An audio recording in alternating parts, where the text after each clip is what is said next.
ईशानाम् जगदोऽस्य वेङ्कटपते विष्णो पराम् प्रेयसी तद्वक्षस्थलनित्यवासरसिकाम् तक्षान्ति संवर्धिनीम् पद्मालङ्कृतपाणिपल्लवयुगाम् पद्मासनस्ताम् श्रियम् वात्सल्यादिगुणोज्ज्वलाम् भगवतीम् वन्दे जगन्मातरम्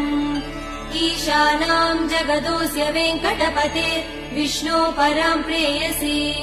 तद्वक्षस्थलनित्यवासरसिकाम् तक्षान्ति संवर्धिनीम् पद्मालङ्कृतपाणिपल्लवयुगाम् पद्मासनस्ताम् श्रियम्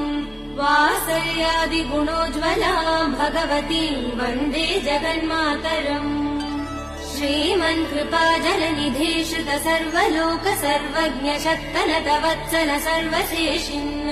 स्वामिन् सुशील सुलभाश्रित पारि